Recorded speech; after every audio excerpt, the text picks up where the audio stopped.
بسم اللہ الرحمن الرحیم رب اشرح لی صدری ویسر لی امری واحلل عقدۃ من لسانی یفقہوا قولی۔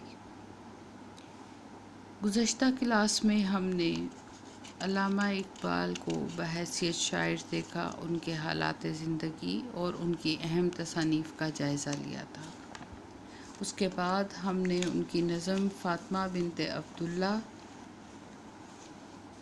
اس کے مشکل الفاظ کے معنی اور مختصر مفہوم اشعار کا مطالعہ کیا۔ اس کے ساتھ ہی ہم نے سوال نمبر 1 کے 5 اجزاء، ان سوالوں کے جواب ہم نے لکھنا سیکھے، اور اس کے ساتھ ساتھ ہمارا کویسچن نمبر 5 یعنی سوال نمبر 5 دیدہ انسان سے شاعر کی کیا مراد ہے، یہ بھی ہم تحریر کر چکے ہیں۔ آج ہم اپنے اس نظم کے کام کی تکمیل کی طرف جا رہے ہیں۔ سوال نمبر 3 سے سٹارٹ کریں گے ہم۔ متن کو ذہن میں رکھ کر درست جواب کے پر صحیح کا نشان لگائیے۔ نظم فاطمہ بنت عبداللہ کس شاعر کی تخلیق ہے؟ علامہ اقبال، حفیظ جالندھری، ظفر علی خان، احسان دانش۔ علامہ اقبال درست جواب ہے۔ یہ نظم کس مجموعہ کلام سے لی گئی ہے؟ یہ بانگ درا سے لی گئی ہے۔ فاطمہ بوقت شہادت کس فرض کی ادائیگی میں مصروف تھی؟ پانی پلانے کے فرض کی ادائیگی میں مصروف تھی۔ شاعر نے فاطمہ کو حور کہا ہے، صحرائی حور کہا ہے۔ اپنی خاکستر سے شاعر کی کیا مراد ہے؟ اس سے مراد امت مسلمہ ہے۔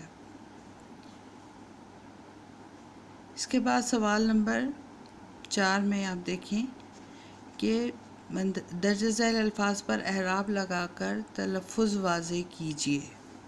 تلفظ واضح کرنے کے لیے یہ میں نے اعراب لکھ کر رکھ لیے ہیں آپ کے لیے۔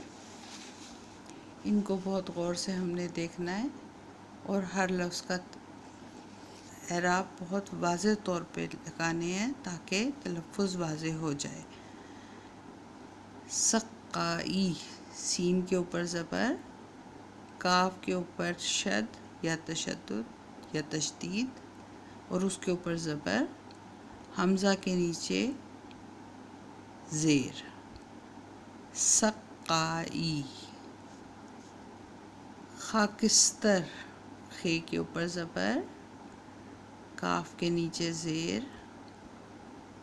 تے کے اوپر زبر، خا کے اوپر زبر، کاف کے نیچے زیر، تے کے اوپر زبر۔ نشاط، نشاط، نون کے اوپر زبر، شین کے اوپر زبر۔ جسارت، جیم کے اوپر زبر، سین کے اوپر زبر، رے کے اوپر زبر۔ ذرہ، زے کے اوپر زبر، رے کے اوپر تشدید اور اس شد کے اوپر زبر۔ تربت، تے کے اوپر پیش، بے کے اوپر زبر۔ سپر، سپر، سین کے نیچے زیر، پے کے اوپر زبر۔ یہ اعراب ہو گئے۔ اعراب لگا کے ہم نے تلفظ واضح کر دیا۔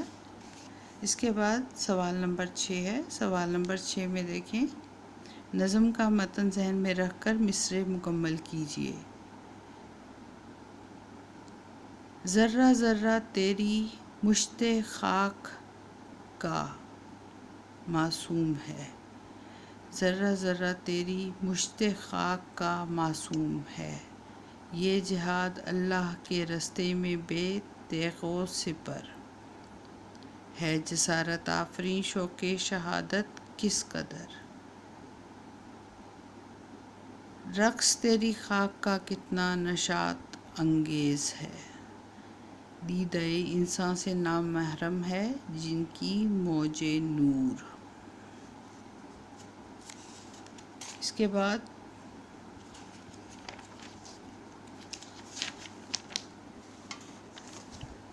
سوال نمبر 7 ہے، درجہ ذیل مرکبات کا مختصر مفہوم لکھیں۔ یہ بھی ہم نے لکھ کے رکھ لیا ہے، آپ یہاں سے نوٹ کرتے جائیے، میں آپ کی آسانی کے لیے پڑھ دیتی ہوں، آپ نوٹ کر لیجئے۔ سوال نمبر 7 ہے، مرکبات کا مختصر مفہوم پہلے لکھیں گے، پھر ہے مشت خاک، جس کے معنی ہے مٹھی بھر مٹی۔ اس نظم میں اس سے مراد ہے کہ وہ مٹی جس سے انسان کی تخلیق ہوئی۔ دوسرا ہے بے تیغ و سپر، بے تیغ و سپر، تلوار اور ڈھال کے بغیر، دشمن کے مقابلے میں نہتے جہاد کرنا، یعنی لڑتے وقت کوئی ہتھیار پاس موجود نہ ہونا۔ شبنم افشاں، آنسو بہانا، آنسو سے بھری آنکھ یا بہت رونا۔ نغمہ عشرت، خوشی کا گیت، خوشی کے اظہار کا گیت۔ نالہ ماتم، فریاد، غم کا اظہار، رونا، فریاد کرنا۔ دیدہ انسان، انسان کی آنکھ،